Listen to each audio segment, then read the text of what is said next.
Albert Breer, my colleague and buddy from the NFL Media Group, joining us here now on the Rich Eisen Show 2 weeks before the NFL Draft, 2 weeks before it all goes down in the first round in Chicago. Albert, 2 weeks out, give me the main hot topic involving the draft in your estimation. Well, I think it's right. I think it's right here in Oregon, Rich. I mean, I think where Marcus Mariota goes is what everybody's trying to figure out, and chances still are that he's a top 5 pick. It's just become harder for teams to ascertain who is really interested and who's playing a shell game. And so, assuming Jameis Winston goes number 1 overall to the Bucs, I don't think that decision's fully made, but that's the way it's going. The real interest in Mariota may not bubble to the surface until the 24 hours leading up to the draft. And, that's going to involve teams like the Redskins, maybe the Jets, the Bears, the Rams are here today in Eugene, the Browns, and of course, the Eagles. And so, to me, he's the big piece. Assuming Winston goes number 1, if there's one, queen on the chessboard when it comes to this draft, it's Marcus Mariota. You didn't mention the Chargers, Albert. The Chargers too, yes. I'm sorry. No. No, the only reason why I mentioned that is clearly, that's the one that's coming up from the rear, if you get my meaning. That right. this horse is certainly gaining a head of steam as we're in the stretch run. The question is what might a trade look like? Is it just as simple as, okay, Titans take Mariota, he's now secured for somebody to come up and take and flip first-round spots and Phillip Rivers? Is that as simple as it would be, do you think? I think that on paper, I think what the Chargers would do is look at, say the Jay Cutler deal, because we're talking about an established commodity. Now, he's older than Cutler was, but he's also more proven. And if you come to them with, say, the 2nd overall pick, if you're Tennessee, because of the Whisenhunt connections there, and obviously that's the closest team geographically to where Rivers is from, and you say, we'll give you next year's 1, maybe that gets it done. I think the hard thing for the Chargers here and what they're really going through is, can we count on Phillip Rivers being our quarterback for the next 5 years? Now, we've seen what Brady and Manning and Brees, the guys can play deep into their 30s in this era. The question is whether or not Phillip Rivers wants to remain a part of that organization. And so, if you're the Chargers, you're looking on one hand, you've got a proven commodity, a quarterback you love who works in your system, but you don't know whether or not you're going to be able to hold on to him beyond just this year. And on the other hand, you've got something that's a lot less certain and, potentially moving up to get a guy like Marcus Mariota, but a guy where if it works out, you're giving yourself a decade of security at the game's most important position. So some of the Chargers are working through. I know they love Phillip Rivers, and if all things were equal, they'd hold on to him and sign him to an extension and all the rest of it. But the reality is right now, there is some uncertainty when it comes to that contract situation, and they got to come up with an answer one way or another by the end of the month. Albert Breer calling into the Rich Eisen Show from Eugene, Oregon. What are you hearing from Mariota's camp? Are they just saying, well, we just got to wait 2 weeks to find out? There's really no sense of what might happen to their guy? Well, this is me. I think the Titans' interest is real. I think the Titans would like to come away from this offseason with another piece at quarterback. That doesn't mean they don't like Zach Mettenberger. I think they do. They feel like they've got something they can work with there. My sense talking to people in that organization is that they're still not sure if he's the guy they're going to hitch their wagon to going forward. So, the Rivers thing certainly is intriguing because of all the things that I said a minute ago. But I do think that they like Mariota. He doesn't fit exactly what Ken Whisenhunt has had in the past in the quarterback position. But I do think that he's a player that they believe they could work with. So it starts there at number 2 with the Titans. I think the Redskins would certainly seriously consider him with the 5th overall pick, and that's part of why they've backed off as far as showing outward interest in him. And then I think Cleveland would be the team that maybe is most in love with Mariota as a player, beyond the Eagles, obviously. But the Browns, to me, would be the team that when you look at, if you're just looking at what the pure affection is between team and player. And again, putting aside the Eagles because that one's obvious, I think the Browns would be the top of the list. Well, Manziel returns Monday, right? I mean, he's out of rehab. Right. And the offseason workout program's Monday.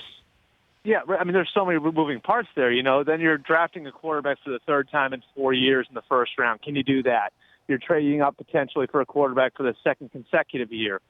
Can you do that? There's a lot of moving parts. What I can tell you, general manager there, Ray Farmer, hasn't been shy about telling other people in that building how much he's thought about Marcus Mariota, and that isn't just this year. That's going back a couple of years that he's felt that way. And so, that to me is another interesting one where if they had the second overall pick and they didn't have this history of taking quarterbacks and failing with them over the last few years, it'd be a slam dunk. With all the other factors in play, certainly an intriguing team to watch when it comes to Marcus Mariota. And again, that'll be an intriguing team to watch on Monday when the offseason workout programs are up and running or allowed to be up and running for every team in the NFL with a returning head coach. And Johnny Manziel out of rehab. He's gone to Mavericks games. He's gone to Rangers games. And we've seen him out and about in that regard, and we'll see him in Cleveland on Monday. The Vikings back in the mix. Adrian Peterson's latest is what, Albert? Well, I mean, I think that his reinstatement is imminent. Okay. It's just a matter of when it happens. I don't think anybody expects that there's going to be any extension of the suspension, and that, outside of maybe an additional financial penalty, he's going to be free to play again in 2015. And, that obviously leads to the next question, which is who's he going to play for? I can tell you that the Vikings have resolve about this one. They want to hold on to him.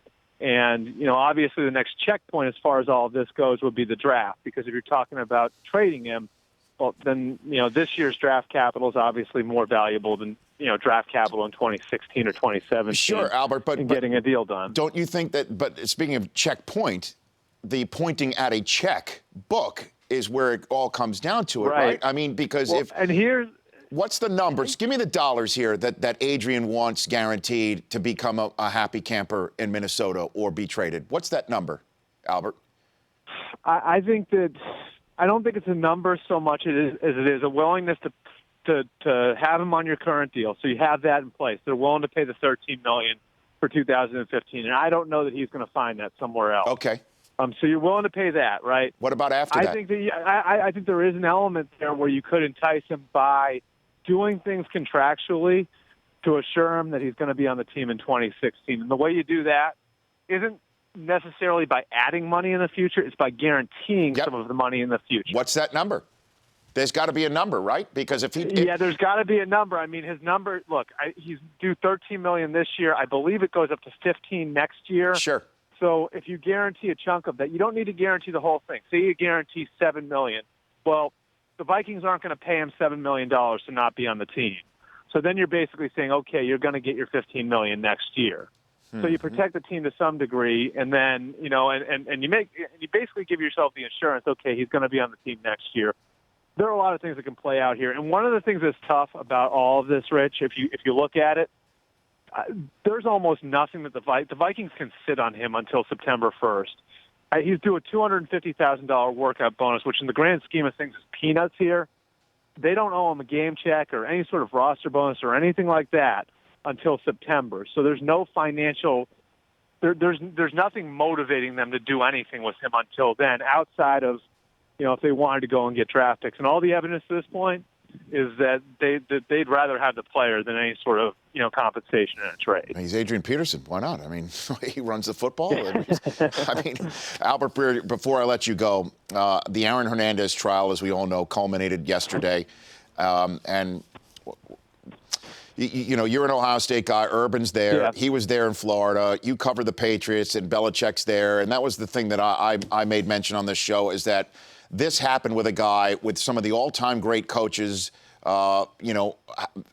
having them in their employ. Same with Robert Kraft, one of the all-time great owners. Tebow and Brady, two people who are as upstanding as citizens as you can get. And despite all of that safety net, this happened with Aaron Hernandez. Can you make heads or tails of just that particular issue, Albert? Yeah, I mean, I think the main thing you want to look at is just the character of the guy, and the one thing that you hear consistently when you talk to people, both the Patriots and that were at Florida at that time, he's like a chameleon. He's the most talented liar you've ever been around, and he was a guy who he could lie to your face and you'd never be able to tell that he was being untruthful in any way. And, so a lot of what happened with him depended on the people that he was around. I know what part of what Urban told Belichick before the draft that year was you need to stay on top of him. And if you let him stray, you're going to have a problem. I know that people on that staff at Florida got nervous during home game weekends because that's when the people from Connecticut would come down to see him. They also, while he was at Florida, tried to convince him, begged him to not go home during Christmas break, during his summer break, during any of that, because they knew there was trouble there. And, and I know the Patriots were aware that there was something they were going to have to manage because geographically they were so close to those people in Connecticut. So in a lot of ways, this is a guy who was living a double life. And he was so good at switching from one to the other that he fooled a lot of people. And I think both Urban and Belichick knew that they had to stay on top of him. But at some point, there's only so much you can do. And clearly, the guy's talent afforded him a lot of chances. And that's a big reason why things got as out of control as they did. Albert, thanks for calling in. We'll check back in with you 2 weeks from today's the draft. You're the man. Yeah, I know. All right, Rich. You bet. That's Albert Breer of NFL Media Group. The Rich Eisen Show, weekdays at noon Eastern. On Audience.